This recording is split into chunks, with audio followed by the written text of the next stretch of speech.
Programa Torre Forte, da Igreja Batista Filadélfia, de Monte Belo, Minas Gerais. Com a pastora Fernanda Marques. De segunda a sexta-feira, das 18h30 às 19h30. Programa. Se a paz, irmãos. Quero cumprimentar você, querido ouvinte, telespectador aqui do Torre Forte. Saudar você com a paz do Senhor Jesus, essa paz que excede todo entendimento, que guarda o teu coração, que guarda a tua vida, né? Que essa paz possa invadir, encher o teu lar aí onde você está, seja no seu carro, seja na sua casa, no seu trabalho, mas que você possa ser tocado e abraçado pela presença do Senhor Jesus nessa hora. É um momento assim, de muita alegria para nós estarmos aqui, juntos, reunidos nessa programação, para poder falar, né, dessa doce e gloriosa Palavra de Deus, né?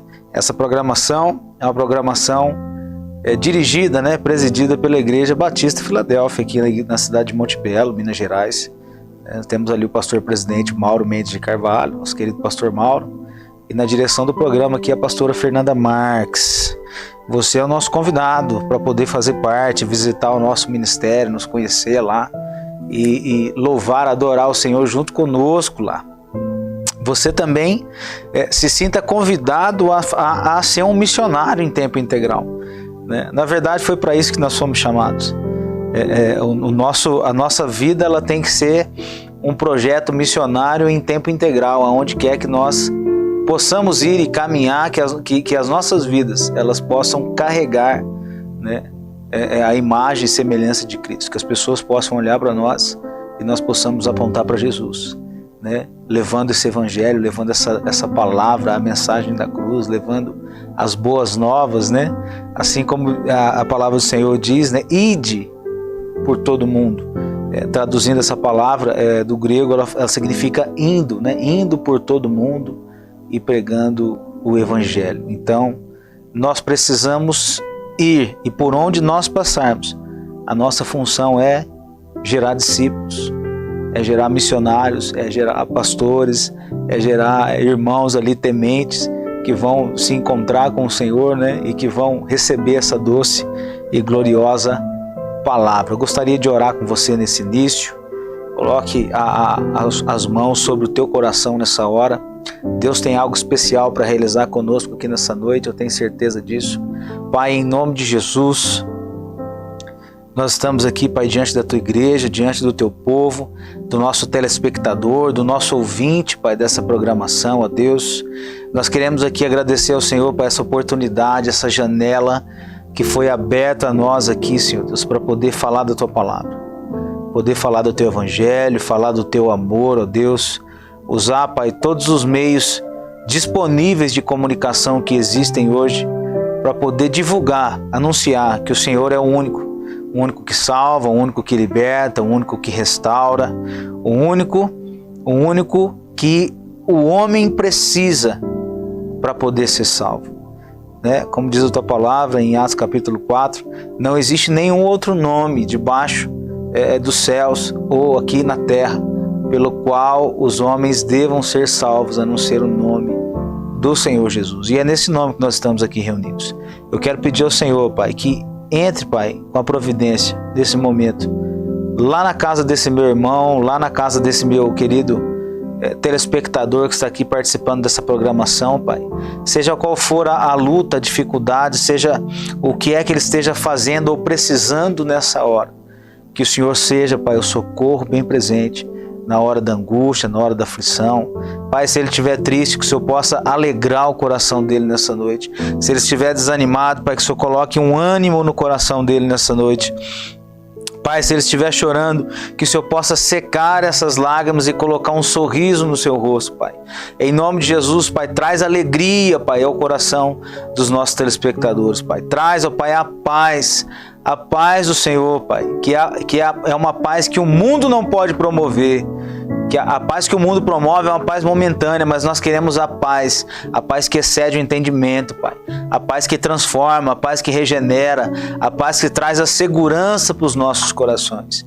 Nós oramos, Pai, em nome de Jesus, que as Suas palavras possam gerar frutos e frutos no nosso coração, de modo que eles venham a permanecer e venham criar raízes e nós possamos apresentar os frutos, Pai, o resultado disso em nossas vidas. Assim nós oramos e te agradecemos em nome de Jesus. Querido, você não pode perder essa programação do Torre Forte. Tá? A Torre Forte acontece de segunda a sexta-feira. Nos finais de semana tem os cultos ali que são ali televisionados, né? Passados aqui para vocês, para que vocês possam participar junto conosco do culto de louvor e adoração a Deus. Pastora Fernanda está aqui a semana inteira, então você não pode ficar de fora, você pode nos ajudar muito com esse projeto aqui, que é compartilhando, é divulgando. Envia para uma pessoa que você conhece, envia para um amigo seu, para um familiar seu, para os grupos que você participa, né? Compartilha, nos ajude aqui, nos dê um like, né? Assim como se inscreva no canal do YouTube também, canal das 7 TVs, que passa quase que o Brasil inteiro, né? Tá atingindo aí vários estados, várias pessoas, e você é um privilegiado, né, de poder ter essa programação chegando até você, né? Tem o nosso diretor aqui, que é o Luiz Cláudio, aqui da cidade de Monte Belo, tem feito um excelente trabalho aqui, que você possa abençoar a vida dele compartilhando, divulgando, né, comentando nos vídeos. Então o YouTube ele vai entender, o Facebook vai entender, né, e todas as redes sociais vão entender que isso é relevante, é um vídeo relevante, e aí você compartilhando, ele vai ficar disponível para mais pessoas. Então não fique de fora disso, não fique de fora, compartilhe, nos ajude a evangelizar, né? Nos ajude a adiantar a volta do Senhor Jesus, né? As pessoas falam assim, mas Jesus, meu avô falava que Jesus ia voltar e não voltou ainda, meu pai falava, não voltou ainda. Uma certeza eu tenho, querido, uma certeza eu tenho, Jesus vai voltar, né? Pelos acontecimentos que nós temos visto relacionados a fala de Jesus lá em Mateus 24, onde que ele fala dos sinais, né? Guerras, rumores de guerras, fome, né? E também com o aumento da iniquidade, o amor se esfriando, né? A gente tem visto os acontecimentos e os sinais apontam que Jesus ele está voltando, né? Nós podemos cumprir o nosso papel, fazer a nossa parte, o que? Pregando esse evangelho a toda e qualquer pessoa que esteja ao seu alcance, né? Nós queremos alcançar, que você comece alcançando da sua casa para fora. Mas eu quero viajar para outro país, para pregar lá em outro lugar. Não, começa o trabalho missionário com a sua família, né? Comece com os seus filhos, comece com sua esposa, comece com seus pais, e aí você vai de dentro para fora abrangindo, né? Para que você possa alcançar essas vidas e levar as boas novas. Amém, querido? Eu quero deixar uma palavra aqui em Efésios capítulo 4, verso 22, hoje no momento da palavra nós vamos falar sobre um tema muito importante, que é arrependimento. Muitas vezes ele é mal interpretado, né, mal compreendido relacionado a isso, talvez até confundido arrependimento ou remorso, né? Será que eu tenho vivido uma vida de arrependimentos ou uma vida de remorso, né? Então é algo que à luz da palavra nós vamos entender o que significa arrependimento. E eu quero ler um texto aqui que vai ser também um texto base para a gente, Efésios capítulo 4, verso 22, que diz assim: quanto à antiga maneira de viver, vocês foram ensinados a despir-se do velho homem, que se corrompe por desejos enganosos, e a serem renovados no modo de pensar, e também revestir-se do novo homem, criado para ser semelhante a Deus em justiça e em santidade provenientes da verdade. Portanto, cada um de vocês deve abandonar a mentira e falar a verdade ao seu próximo, pois todos somos membros de um mesmo corpo. Quando vocês ficarem irados, não pequem, apaziguem a sua ira antes que o sol se ponha, e não deem lugar ao diabo. O que furtava, não furte mais, mas antes trabalhe, fazendo algo de útil com as mãos, para que tenha o que repartir com quem estiver em necessidade. Nenhuma palavra torpe saia da boca de vocês, mas apenas o que for útil para edificar os outros, conforme a necessidade, para que conceda graça aos que a ouvem. Olha só, você já ouviu falar de arrependimento? E você já ouviu falar de remorso, né? Remorso é uma palavra muito comum as pessoas usarem relacionada à morte de alguém, né? Quando alguém talvez deixa de fazer alguma coisa com alguém em vida e aí depois essa pessoa morre, a maioria das pessoas ligam remorso a isso, né? Para nós entendermos o que é arrependimento, nós vamos começar dizendo o que não é arrependimento, né? Arrependimento não é remorso, né? O remorso é algo que traz uma dor momentânea, ele traz uma dor, ele traz uma tristeza, mas é algo momentâneo. É algo que dali pouco tempo aquele sentimento, aquela culpa, ele vem, aquele peso ele vem, mas eu me entristeço, eu me aborreço, eu às vezes até choro, eu me excluo, né? Eu quero ficar sozinho, eu não quero falar com ninguém, mas eu não mudo, eu continuo no mesmo lugar. Arrependimento não é remorso. Segundo ponto, arrependimento não é uma culpa excessiva. Arrependimento não é eu ficar também me culpando. Nossa, e se eu tivesse feito isso? Se eu tivesse feito aquilo? Ou procurando desculpas, procurando justificativas, né? Para que eu possa exemplificar melhor. Arrependimento também não é teatro, aonde que se cria toda uma encenação, né? Às vezes, como os bons artistas que temos, até escorre a lágrima ali, demonstra uma certa tristeza, mas aquilo é só algo externo. Por dentro, aquilo é só uma encenação. Nada mudou, nada, nem ofensa aquela pessoa mesmo pode acreditar que tenha ocorrido, né?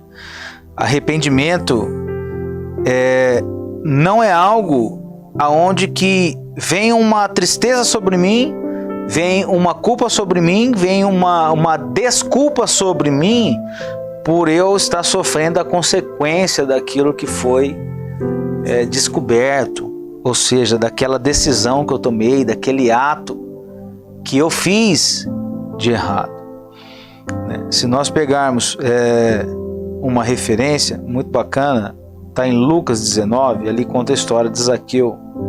Eu gostaria de ler com você, para a gente entender bem bacana o que é isso. Lucas 19, verso 1, fala assim, ó: Jesus entrou em Jericó e atravessava a cidade. Havia ali um homem rico chamado Zaqueu, chefe dos publicanos. Ele queria ver quem era Jesus, mas, sendo de pequena estatura, não conseguia, por causa da multidão. Assim, correu adiante e subiu numa figueira brava para vê-lo, pois Jesus ia passar por ali.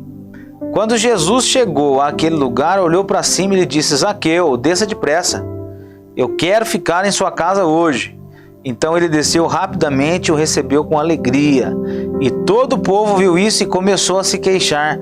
Ele se hospedou na casa de um pecador, mas Zaqueu levantou-se e disse ao Senhor: Olha, Senhor, estou dando a metade dos meus bens aos pobres, e se de alguém eu extorquir alguma coisa, devolverei 4 vezes mais.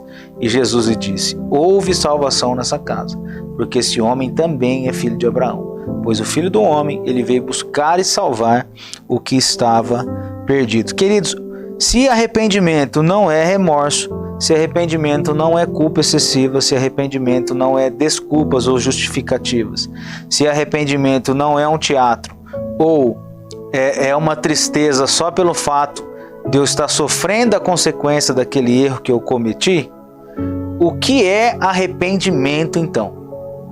Existe uma palavra que se chama metanoia.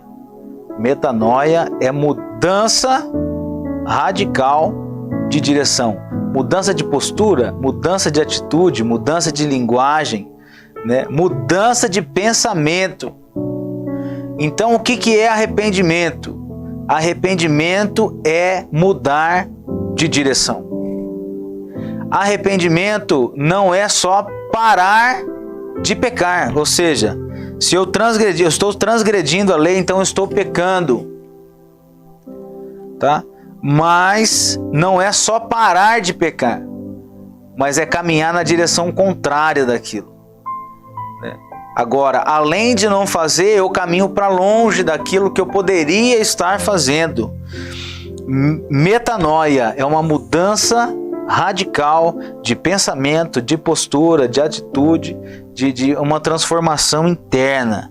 E isso precisa ocorrer conosco. Por que que eu li esse texto aqui de Lucas 19, falando sobre Zaqueu? Porque primeiro, Zaqueu ele era classificado como homem rico. Olha lá. Ó. Verso 2, havia ali um homem rico. Que característica que você podia dar para Zaqueu? Rico, tá? Jericó era uma cidade que funcionava mais ou menos como uma alfândega das cidades circunvizinhas, Jerusalém, as outras cidades que estavam próximas. Toda a mercadoria, tudo que passava naquele lugar necessitava ser tributado, né? Porque geograficamente Jericó estava melhor posicionado, né, em relação às outras cidades. Então funcionava como uma alfândega. Roma contratava os publicanos e eram pessoas da própria Jericó, da própria região, para poder cobrar os impostos das pessoas que moravam naquele lugar, ou os viajantes, as mercadorias que chegavam e passavam por ali. Eram tributados pelos publicanos, tá? Então, esses publicanos, eles adquiriam o direito de Roma de cobrar o imposto das pessoas, colocando margens abusivas em cima, tá, das pessoas. Então, era um povo, tá? Imagine que era alguém, nós estamos aqui na cidade de Monte Belo, que era alguém de Monte Belo, né, contratado pelo governo, que recebe do governo o direito de cobrar os impostos. Ele passava o valor do imposto correto para Roma, e com isso ele adquiria o direito de cobrar o imposto das pessoas e receber, mas com uma margem abusiva, extorquindo as pessoas. Então era um povo extorquindo o próprio povo. E quem era Zaqueu? Zaqueu era o chefe dessas pessoas. Era o chefe dos publicanos. Então ele era um cara rico, e que a sua riqueza ela tinha uma origem fundamentada nisso, nessa extorsão daquelas pessoas. Então isso denota como que Zaqueu ele era querido entre aquele povo ali de Jericó. As pessoas não queriam nem ver Zaqueu, porque era gente da gente que está extorquindo a gente. Mais ou menos isso, né? Então eles não podiam nem ver Zaqueu. Zaqueu, quando ele ficou sabendo que Jesus estava passando por ali, ele não podia ir até Jesus pelo meio da multidão, porque senão ele corria o risco de apanhar das pessoas. Mas a Bíblia também relata que ele era um homem de pequena estatura, né? Então, tinha uma multidão muito grande, ele não podia ir por entre ela, porque senão ele poderia correr um risco. E como ele era pequeno, da onde ele estava, talvez ele não conseguiria ver Jesus. Então, ele toma a atitude de ir subir em uma figueira brava, e aí ele sobe lá em cima dessa árvore. E o interessante é que quando ele está lá em cima da árvore, não é Zaqueu que vê Jesus, mas é Jesus que vê Zaqueu, e olha para cima e fala assim: Zaqueu, desce daí, porque hoje eu preciso ir lá na sua casa. Por que que Jesus precisava ir na casa de Zaqueu? Porque Jesus precisava salvar Zaqueu. E existem algumas coisas que podem acontecer na nossa vida que podem nos impedir de quê? De subir numa árvore para ver Jesus.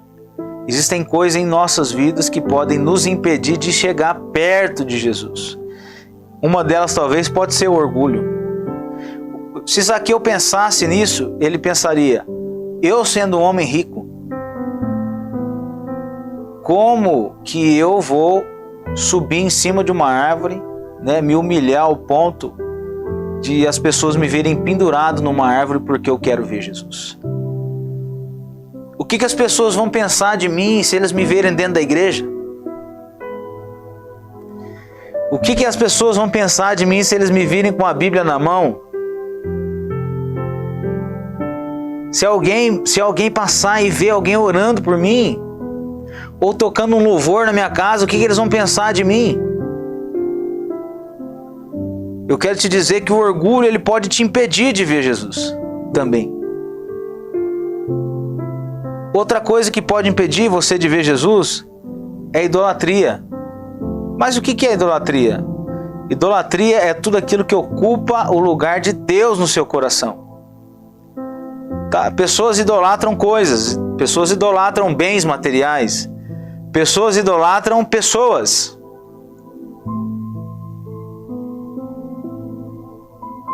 Alguns idolatram ídolos. A verdade é que qualquer coisa que ocupe o lugar de Jesus no seu coração se tornou um ídolo. Algumas pessoas olham para o dinheiro e o dinheiro é o ídolo delas. No caso de Zaqueu, o dinheiro era o ídolo, era Mamon, o ídolo de Zaqueu. Eu quero te dizer que nós precisamos tomar cuidado, porque além do orgulho, do que as pessoas podem pensar de mim se eu me aproximar de Jesus, se houver um ídolo no meu coração, eu preciso analisar. Às vezes o ídolo é o sentimento que eu sinto pela minha esposa. Às vezes o ídolo que eu sinto no meu coração é o meu carro, é a minha casa, é o meu trabalho, é um relacionamento. Às vezes é o dinheiro, é a minha conta bancária. Qual é o ídolo no teu coração que tem impedido você de ver Jesus? Então Zaqueu, ele não pensando no ídolo que havia no coração dele, que era o dinheiro, e naquele momento ele se sentiu no desespero. Ele falou, cara, eu preciso ver Jesus de qualquer jeito. Eu preciso subir nessa árvore e eu preciso chamar a atenção de Jesus. Eu não estou aguentando mais lidar com isso, com essa idolatria no meu coração. Eu não estou aguentando mais lidar com essa vida vazia. A minha vida é cheia de dinheiro. Eu tenho uma boa casa, eu tenho um bom carro, eu tenho um bom emprego, eu tenho muito dinheiro, mas existe um vazio dentro de mim que precisa ser preenchido. E eu ouvi falar que tem um homem aí que está diferente. Eu ouvi falar que tem alguém que tem um poder diferente, esse alguém é Jesus, e eu preciso desesperadamente, eu preciso que ele me veja, eu preciso atrair a atenção dele. Esse foi o pensamento de Zaqueu. Então ele largou a idolatria para trás, ele largou o orgulho para trás, e os questionamentos que talvez as pessoas poderiam fazer, e Zaqueu sobe naquela árvore. Quando Jesus ele passa, Jesus olhou para cima e falou assim, Zaqueu, desce daí. Por que Jesus chamou Zaqueu pelo nome? Porque existe alguém, querido, que ele te conhece profundamente. Jesus te conhece pelo nome.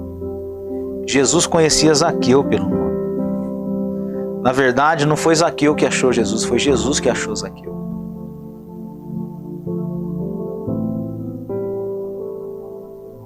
E Jesus só pode encontrar aquele que se declara perdido.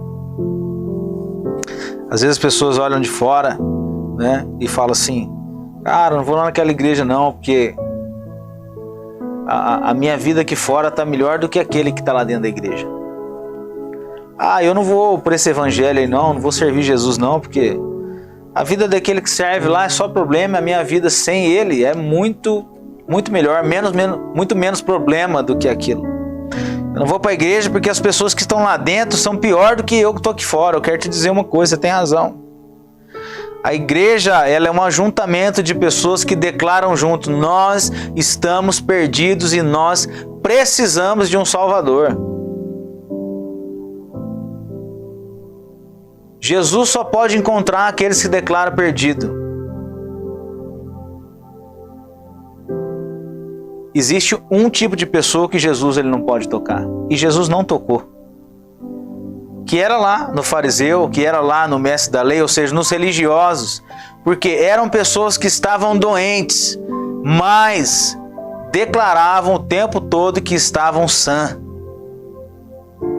Se você não se declarar doente, Jesus não vai encontrar você. Se você não se declarar perdido, você não vai ser encontrado por Jesus. Porque a religião impede que você faça isso. mas eu preciso manter uma postura.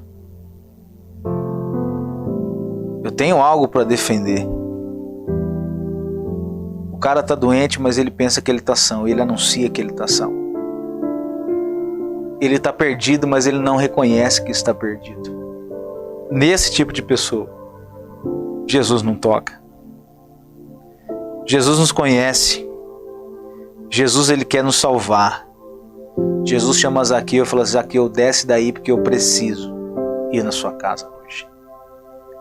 Querido, Jesus quer olhar para você e Jesus quer falar assim: desce daí porque eu quero ir lá na sua casa hoje. Eu quero ir até você e te salvar, querido. Eu não sei qual é a luta que você está passando, qual é a dificuldade que você está passando, mas eu quero convidar você a abrir mão do orgulho, abrir mão da idolatria, abrir mão de qualquer coisa para poder chamar a atenção do Senhor. Então, você se declarar: Senhor, me encontre porque eu estou perdido e eu necessito de um Salvador na minha vida. Jesus vai encontrar você, cara.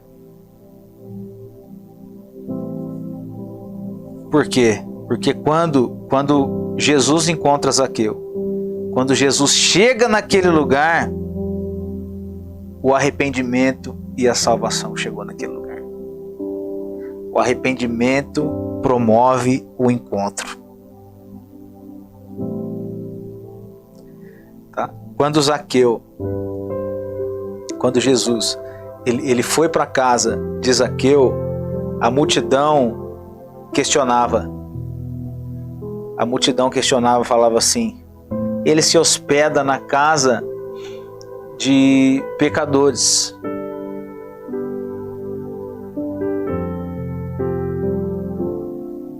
Isso incomodava os religiosos.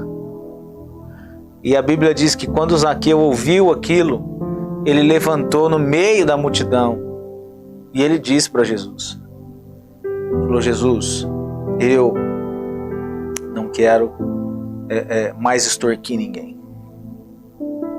Eu quero dar a metade dos meus bens a todos os pobres. Por quê? Porque agora o que entrou dentro do coração de Zaqueu, quando Jesus entrou naquela casa, cara, ele teve um encontro genuíno com Jesus, quando ele foi abraçado pela graça de um homem que era rejeitado e as pessoas queriam a morte dele, né? Pelo tipo de trabalho que ele exercia, pelo tipo de profissão que ele tinha e ser humano que ele tinha se tornado. E Jesus estava nesse momento dentro da casa desse homem, salvando esse homem. E quando ele tem um encontro com a graça, quando ele tem um encontro com a salvação, aquela idolatria que era do dinheiro, que era mamão na vida dele, ele fala: cara, eu não quero mais isso não me pertence mais. Eu estou descobrindo valores de verdade. Então ele chega para Jesus e fala assim: Jesus, eu quero dividir a metade de tudo que eu tenho. Porque quando Jesus chega, você não quer juntar, você quer dividir. E ele falou assim: e se eu extorquir alguém aqui? Zaqueu tinha extorquido alguém lá? Quase todo mundo. Se eu extorquir alguém aqui, eu quero devolver 4 vezes mais. A lei ordenava que se alguém matasse um cavalo de alguém, tinha que devolver 2 cavalos. Agora, quando a graça chega, a graça ela extrapola a lei. Quando a alegria da salvação chega, você extrapola a lei. Eu tenho que dar 2, não vou dar 4. Foi o que Zaqueu disse: eu não quero só ressarcir a pessoa 2 vezes, não, eu quero ressarcir ela 4 vezes se eu extorquir alguém. Por quê, queridos? O arrependimento genuíno, ele traz mudança de direção. A Bíblia fala em Atos 3,19, arrependei-vos e convertei-vos para que você tenha os seus pecados cancelados. Não basta apenas eu me arrepender, mas eu preciso mudar de direção. Eu preciso de ir para outro lugar.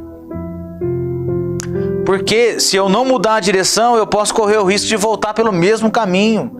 Então por isso que a Bíblia fala assim, arrependa e se converta. Pare e mude de direção. Arrependimento não é só parar de pecar.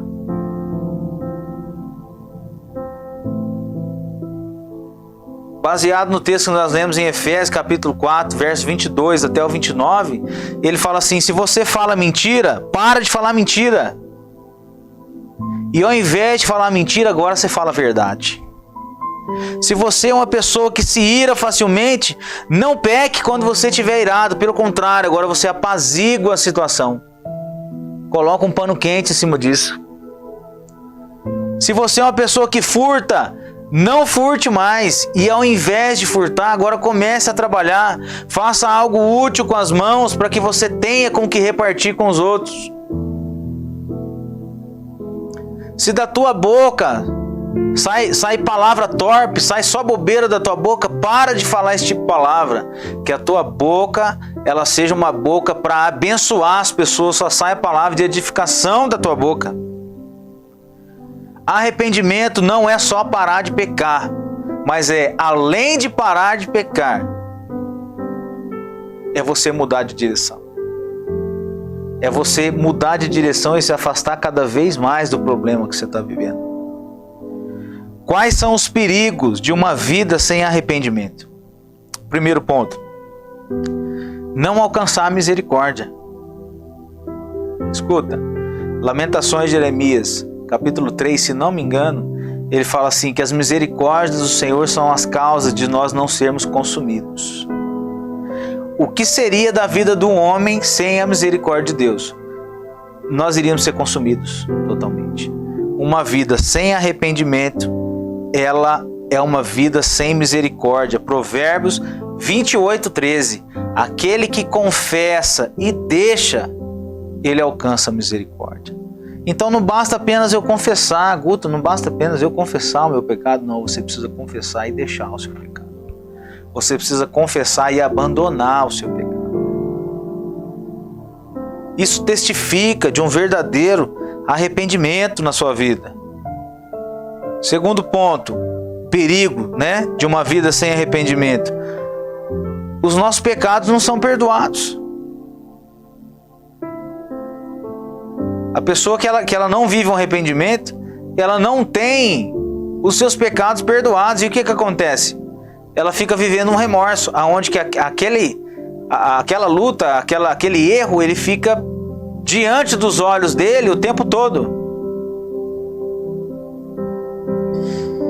É muito interessante isso, que Davi ele fala assim, enquanto eu me calei, os meus ossos, eles doíam, meu corpo tremia. Davi cometeu um pecado com Betseba, teve um relacionamento de adultério lá com Betseba, depois projetou a morte de Urias, depois levou Betseba para morar com ele no palácio. Até então estava tudo certo.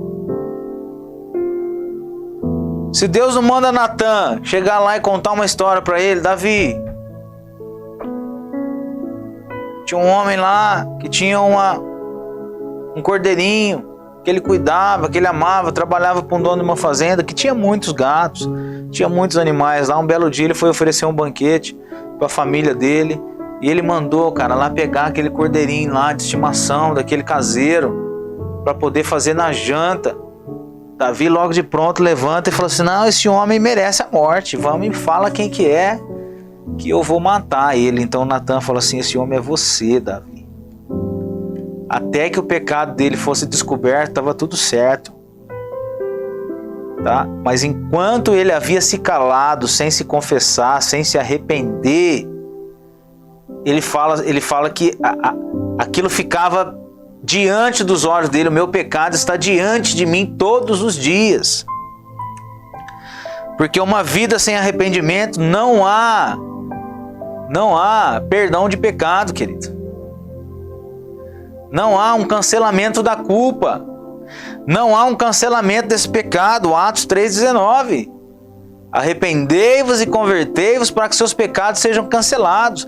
Para cancelar os seus pecados, precisa se arrepender. E precisa se converter, precisa confessar e precisa deixar. Quais outros perigos de uma vida sem arrependimento? Traz um esfriamento espiritual. Traz um isolamento. Jonas desobedeceu a Deus. Deus mandou ele pregar para Nínive. Uma palavra de juízo para Nínive. Para que Nínive viesse se arrepender.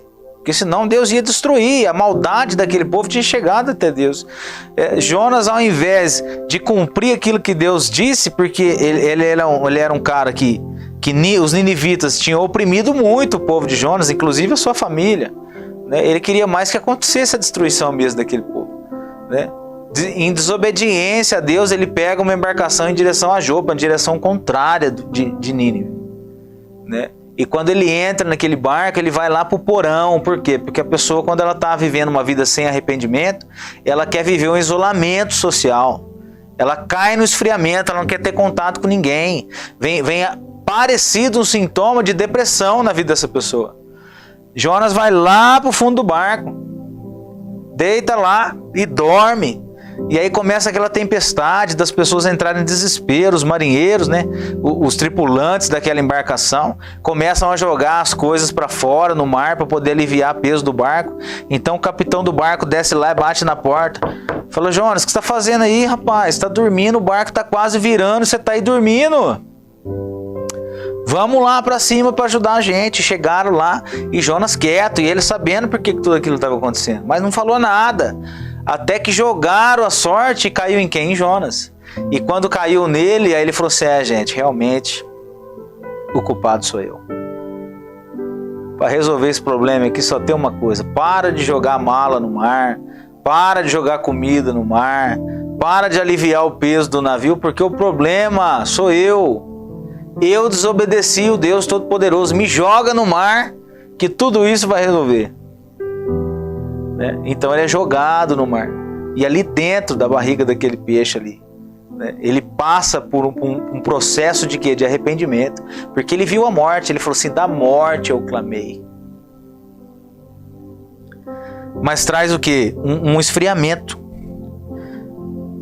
O outro perigo de uma vida sem arrependimento: uma mente cauterizada. Você começa a cometer aquele pecado. No começo você se incomoda, o Espírito Santo vai incomodando você e você não deixa. Você continua praticando, e quando vê, você está fazendo de novo. Passa um tempo, você está fazendo de novo. Quando vê, a sua mente ela fica cauterizada em relação àquilo. Você não sente mais nada. Tá? É cauterizado ali que pode enfiar uma agulha, pode fazer qualquer coisa que nada vai mudar, você não vai sentir nada. A tua pele está morta ali. A tua mente ela fica morta, a tua mente ela fica resistente ao pecado. E o que acontece? 1 Timóteo capítulo 4, verso 2, é uma mente cauterizada pelo pecado. Tem um ditado judeu que ele fala assim: cometa o mesmo erro repetidas vezes e ele não vai parecer tão errado assim. Você começa a pegar o pecado e virar ele pelos ângulos. É errado, mas olhando desse lado aqui não parece tão errado assim. Na verdade, se olhar dessa forma aqui, todo mundo faz isso. E aí você começa a se conformando com essa mente cauterizada, com essa vida de pecado. E aí você começa a mudar o estágio de pecado. Você começa a sair do estágio de pecado para iniquidade. Porque pecado é enquanto eu ainda luto contra aquilo. Pecado é quando ainda eu estou tentando resistir, estou tentando buscar em Deus as minhas forças, buscar as forças do Senhor ali para poder resistir na luta contra o pecado. E isso a gente tem que fazer diariamente, queridos. Diariamente isso acontece conosco. Nós já levantamos da cama já decidindo se nós queremos santidade ou pecado. Desde a roupa que você veste. Tá? Desde o caminho que você faz, desde o pensamento que você tem. Tem uma passagem que o Senhor fala, acho que Josué, se não me engano: eis que coloco diante de vocês a bênção e a maldição, a vida e a morte. Porém, eu dou uma dica para vocês aqui: escolha a vida. Tá? Essa escolha de vida ou morte, ela é colocada diariamente diante dos nossos olhos. Tá? E Deus está falando assim: vou dar uma dica, escolhe vida. Escolhe vida. Tá? Quando você sai do estágio, quando você está no pecado, você ainda está decidindo. Né? Quando você entra no estágio de iniquidade, você já desistiu de lutar contra o pecado. Você já se entregou às suas próprias paixões e aos seus próprios desejos. Você já não quer mais buscar em Deus para que haja mudança na sua vida. Você já tomou forma daquele pecado. Agora, aquilo que eu faço não é só uma prática, mas agora aquilo que eu pratico passa a me definir. Agora eu sou assim, muda o teu linguajar. Né? O teu linguajar ele sai, eu estou fazendo tal coisa para eu sou tal coisa. Você sai de um ambiente de prática para um ambiente de definição. Né? Aí a sua prática já começa a definir quem você é, porque você já entregou os pontos na luta contra o pecado. Você já jogou a toalha, você fala assim, cara, eu sou isso mesmo, então pronto, a minha vida vai ser assim, eu vou me entregar a isso e pronto, acabou. Tá? Qual outro perigo de uma vida sem arrependimento pós esses processos? Queridos, é morte espiritual e condenação. Não tem outra. Não tem outra saída. Caminhar dentro desses processos, tá? Não viver uma vida de arrependimento. Eu não vou ter a misericórdia do Senhor, eu não vou ter o perdão do Senhor. Isso vai trazer esfriamento e isolamento para a minha vida. Isso vai cauterizar a minha mente, porque agora o pecado não me incomoda mais. E consequentemente, isso vai trazer morte para mim. E se isso me trouxe morte espiritual, isso também vai me trazer condenação. É muito sério isso que nós estamos falando. É muito sério. Tem um texto para a gente elucidar isso aqui. Está lá em Lucas 13, verso 1 e 9. Foi até tema da nossa escola bíblica domingo passado agora. Lucas 13, que conta a parábola da figueira no meio da vinha. Então fala assim, ó, naquela ocasião, alguns que estavam presentes contaram a Jesus que Pilatos misturara o sangue de alguns galileus com o sacrifício deles.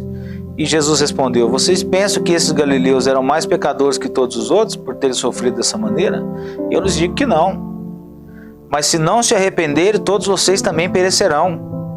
Ou vocês pensam que aqueles 18 que morreram, quando caiu sobre eles a torre de Siloé, eram mais culpados que todos os outros habitantes de Jerusalém? Eu te digo que não. Mas se não se arrependerem, todos vocês também perecerão. Verso 6. Então Jesus contou essa parábola. Um homem tinha uma figueira plantada em sua vinha, foi procurar fruto nela, e não achou nenhum. Por isso ele disse ao que cuidava da vinha, já faz 3 anos que eu venho procurar fruto nesta figueira, e eu não acho. Corte-a. Por que deixá-la inutilizar a terra? Respondeu o homem, Senhor, deixa por mais 1 ano, e eu a cavarei ao redor dela e adubarei. Se der fruto no ano que vem, muito bem. Se não, corte-a. O que Jesus quer falar aqui, ó, nessa palavra? Rapidamente. Primeiro, os discípulos estavam conversando sobre algo que tinha acontecido. Alguns cristãos haviam sido mortos pela mão de Herodes, e Herodes pegou o sangue desses cristãos que foram mortos e misturaram ao sangue do sacrifício. Né? Então eles estavam comentando entre eles assim, caramba, o que será que esses caras fizeram? O que será que esses caras fizeram de tão grave que aconteceu tal coisa com eles? Jesus, ouvindo esse tipo de comentário, esse tipo de conversa, Jesus entra ali para já quebrar essa teoria, né?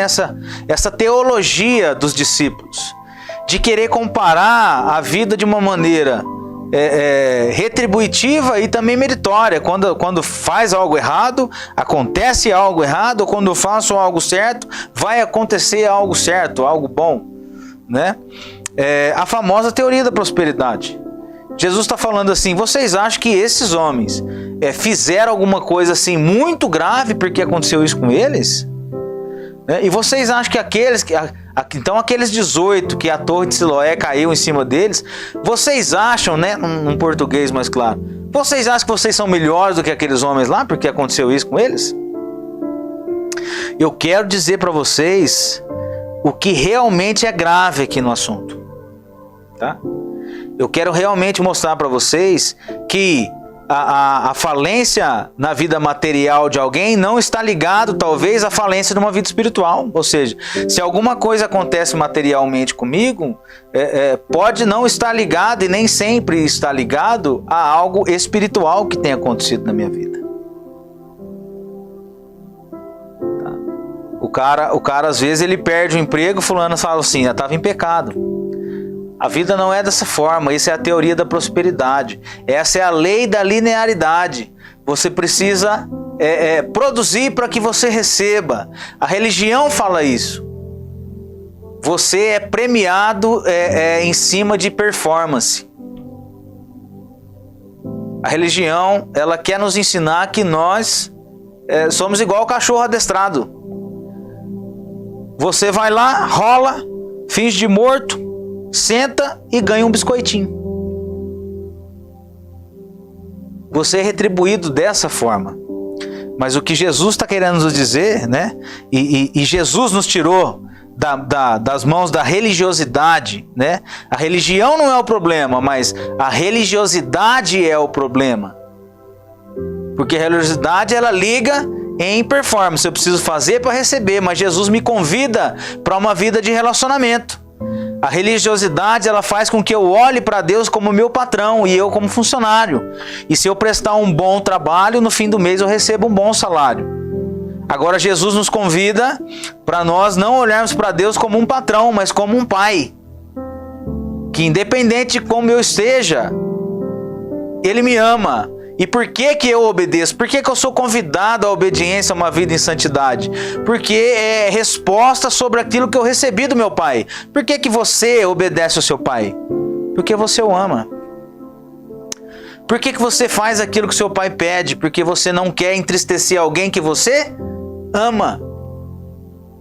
Por que nós somos convidados a viver uma vida em obediência fundamentada no relacionamento de pai e filho com Deus? Para que a gente não entristeça o coração do nosso Pai, que é Deus. Então Jesus fala para aqueles discípulos, quebrando essa teoria, quebrando essa teologia. Ele fala assim: vocês querem saber o que é sofrimento de verdade? Eu vou mostrar para vocês o que é sofrimento de verdade. Sofrimento de verdade é a vida de um homem e de uma mulher que não se arrepende.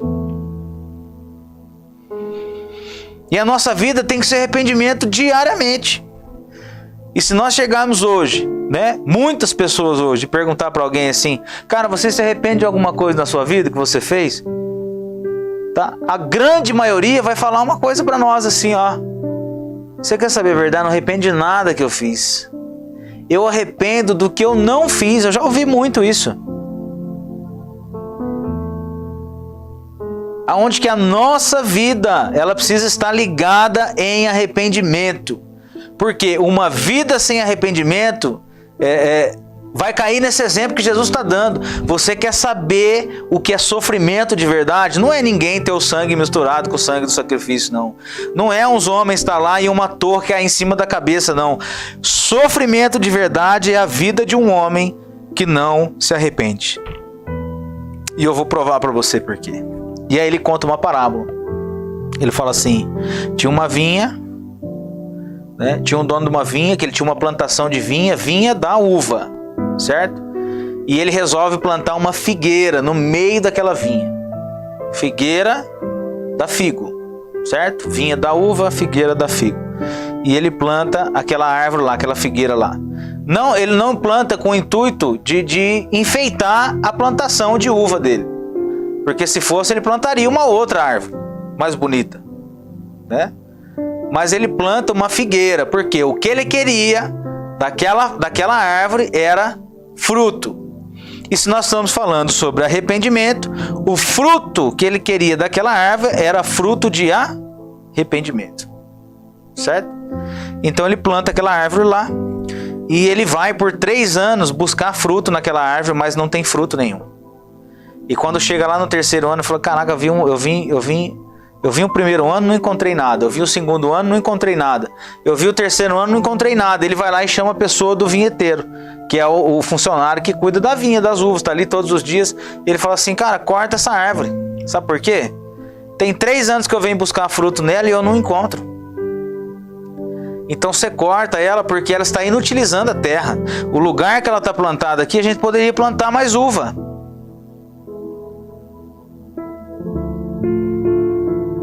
E aí aquele vinheteiro, ele vira para aquele dono daquela vinha, para aquele patrão, e ele fala assim: ei, dá mais uma oportunidade para ela, porque agora eu vou cuidar dela.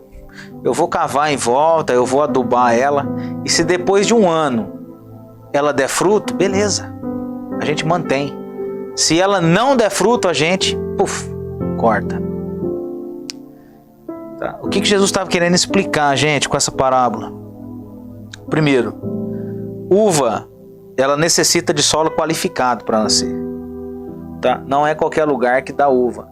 Ela precisa ser influenciada pelo clima, né? A terra tem que ter os nutrientes certos para poder nascer uma uva de qualidade. Né? Tanto é que a gente vê que são poucas as regiões no Brasil que cultivam a uva, que tem vinho, vinícola, né?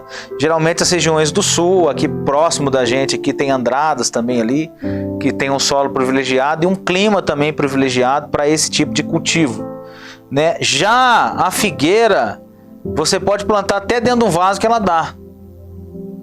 Figueira pode ser plantada em qualquer tipo de solo.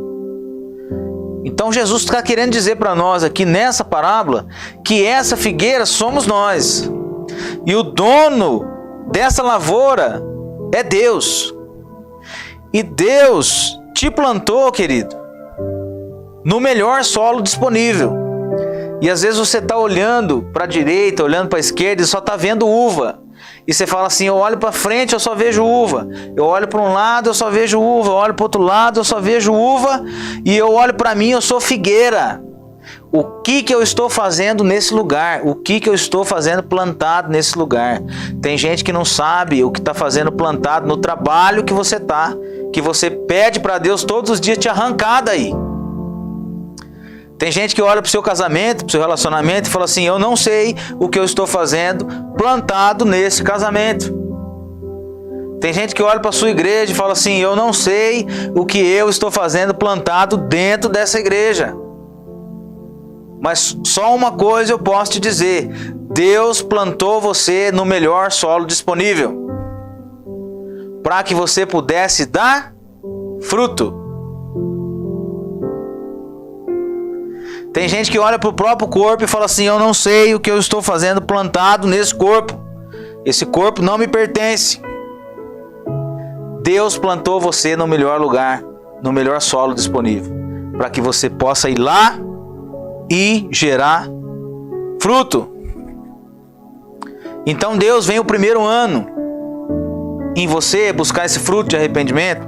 E esse fruto de arrependimento Mateus capítulo 3, verso 1 e 2, João Batista, a primeira pregação de João Batista foi essa: arrependei-vos, porque é chegado o reino dos céus. Demonstrem fruto de arrependimento. E quando Jesus chega fazendo a primeira pregação dele em Mateus capítulo 4, verso 17, Jesus fala a mesma coisa: arrependei-vos, pois é chegado o reino dos céus. Demonstrem, apresente as evidências de uma vida de arrependimento. Nós podemos substituir a palavra fruto por evidência. Qual é a evidência de uma vida de arrependimento? Deus chega ao primeiro ano para buscar o fruto e ele não encontra. Chega o segundo ano para buscar o fruto e ele não encontra. Chega o terceiro ano para buscar o fruto e ele não encontra. Então ele chama o vinheteiro, e o vinheteiro é a pessoa do Senhor Jesus. E ele fala assim: Jesus, isso aqui não está produzindo nada. Nós plantamos aqui, ele está inutilizando a terra. Corta, porque eu vim três anos consecutivos buscar fruto e ele não deu fruto. Esse tempo de 3 anos que Deus está dando a oportunidade de buscar o fruto em você, querido, nós servimos a um Deus longânimo. Deus tem um longo ânimo. Deus é um Deus paciente. Deus estica a corda da misericórdia. Não, o ano que vem ele vai dar fruto. E ele vai lá e você não dá fruto. Deus estica a corda da misericórdia, da paciência. E ele fala, vai dar fruto esse ano, e você não dá fruto. Só que Deus, ao mesmo ponto que ele é um Deus paciente, ele é um Deus de amor, ele é um Deus de misericórdia, ele é um Deus que tem um longo ânimo. Deus é um Deus de justiça. Chega um determinado momento que ele vai falar assim: corta, porque não está dando fruto. Está plantado e não está sabendo fazer aquilo pelo qual eu plantei ela para fazer. Que é a natureza da árvore. Qual que é a natureza da árvore, gente? Dá fruto. Qual que é a sua e a minha natureza? Dá frutos e frutos de arrependimento. Nós precisamos evidenciar com as nossas vidas. Aquilo que eu fazia, além de não fazer mais, eu preciso andar na direção contrária. E isso tem que ser evidenciado. Não pode ser só da boca para fora, entende? Então quando Deus fala assim, corta, Jesus entra na jogada, ele falando em não. Dá mais uma oportunidade para ele. Jesus está falando às vezes para você, dá mais uma oportunidade para ele, pai. Agora ele vai se arrepender, dá mais uma oportunidade para ele, agora ele vai quebrantar esse coração, dá mais uma chance para ele, agora ele vai firmar, dá mais uma chance para ele, agora ele vai abandonar essas práticas, ele vai mudar os amigos dele, as amizades dele, ele vai mudar o meio que ele vive, dá mais uma chance para ele.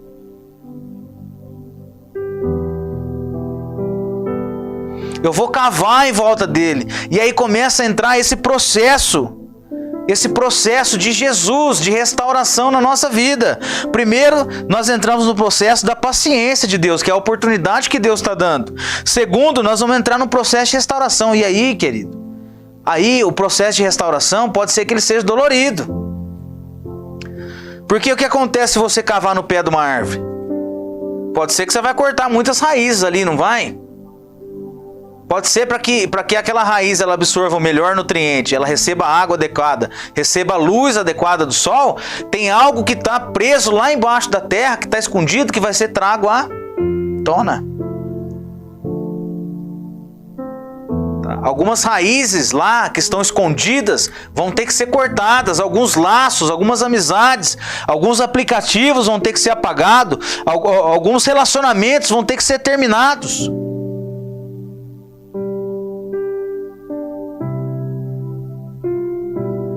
Para que então eu consiga fazer parte desse processo de restauração. E se isso não resolver, aí vem a parte de adubo. E como que adubo é? Você já cheirou adubo? Geralmente é resto de alguma coisa. Coisa orgânica, fedido, processo químico. É coisa que vai doer, é coisa que vai pegar pesado. Tem muita gente que está tendo as raízes rapadas por Jesus. Porque Jesus quer ferir? Não, porque Ele quer te salvar. Tem gente que está recebendo um processo químico de Jesus, está recebendo adubo ali nas raízes, porque Jesus quer te destruir? Não, porque Ele quer te salvar. Presta atenção numa coisa, Jesus ele vai até as últimas consequências para poder salvar você. Jesus vai fazer de tudo para poder salvar você.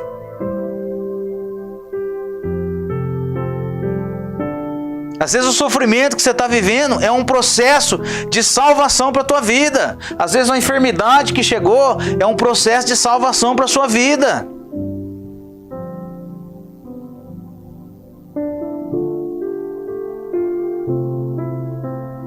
E então, querido, chega no último e pior dos processos. Ou não. Se depois de eu passar pela paciência de Deus, eu passar pelo processo de restauração de Jesus na minha vida, com o intuito de querer me salvar, no final só vai restar duas alternativas. Ou eu vou gerar fruto, ou eu vou ser podado.